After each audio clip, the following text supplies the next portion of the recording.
معروف کرکٹر وسیم اکرم کی حج کے دوران رمی کرتے ہوئے کنکر مارنے کی ویڈیو آئی ہے جو کہ بالنگ کراتے ہوئے کر رہے ہیں, کیا یہ دین کا مذاق نہیں ہے؟ دیکھو میرا سعید انور بھائی سے رابطہ ہوا تھا اسی بارے میں. سعید انور ہے نا, وہ بھی کرکٹر تھے نا, آج کل گئے ہوئے ہیں تبلیغ میں وقت لگاتے ہیں بہت. تو وسیم اکرم اور سعید انور ایک ہی تھے. تو انہوں نے مجھے بتایا کہ وسیم اکرم کا مقصد کوئی توہین یا مذاق نہیں تھا. وسیم اکرم نے اپنے خیال کے مطابق یہ سمجھا کہ شاید مجھے اس سے زیادہ ثواب مل جائے گا. نیت اس بندے کی ٹھیک تھی, شاعر اسلام کا کوئی مذاق اڑانا مقصود نہیں تھا. تو ہم یہی کہیں گے کہ جو طریقہ شریعت نے رمی کا بتایا ہے وہی طریقہ اختیار کرنا چاہیے, اس کے علاوہ کوئی اور طریقہ اختیار کرنا جائز نہیں ہے. لیکن جب ایک بندے کی نیت ٹھیک ہے, جذبہ ٹھیک ہے, تو پھر جتنی غلطی ہے اتنی غلطی بتانی, اتنی کو غلط کہنا چاہیے, اس کو بڑھا چڑھا کے بیان نہیں کرنا چاہیے. تو اتنی ایک دفعہ ایک کمنٹ کافی ہے کہ وسیم اکرم بھائی کو بس یہ بتا دیا جاتا کہ حضرت آپ کا جذبہ اپنی جگہ, لیکن آئندہ آپ ایسا نہ کیجیے گا. علماء بتا دیں بس کافی ہے. پوری قوم جب کسی کے پیچھے ہاتھ دھو کے پڑتی ہے نا, ایسا لگتا ہے ان کے پاس اس کے علاوہ وہ اگلا کہے گا کاش میں حج کرنے نہ آتا.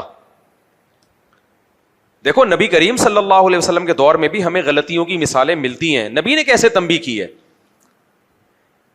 امام رکوع میں جائے, ہمیں حکم یہ ہے کہ وہیں سے رکوع میں نہ چلے جاؤ, صف میں شامل ہو, رکوع مل جائے تو ٹھیک ہے, نہیں تو ایک رکعت بعد میں پڑھ لو, یہی ہے نا.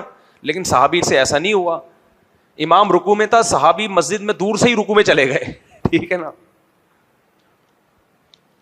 تو آپ صلی اللہ علیہ وسلم نے دیکھا کہ بھائی صف میں آ کے شامل ہونا چاہیے نا, تو آپ نے فرمایا پہلے حوصلہ افزائی کی.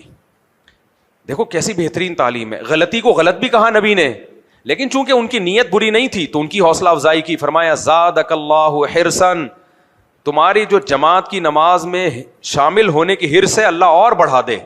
یعنی تمہیں اتنی حرص ہے کہ ایک رکعت بھی نہ نکل جائے, تو وہیں سے رکوع میں شامل ہو گئے, یہ حرص اللہ اور بڑھا دے. یعنی حوصلہ افزائی کی. ماشاء اللہ ماشاء اللہ, بہت ویل ڈن.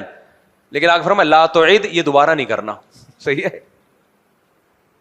یہ غلطی, کتنی پیارا انداز ہے نصیحت کا.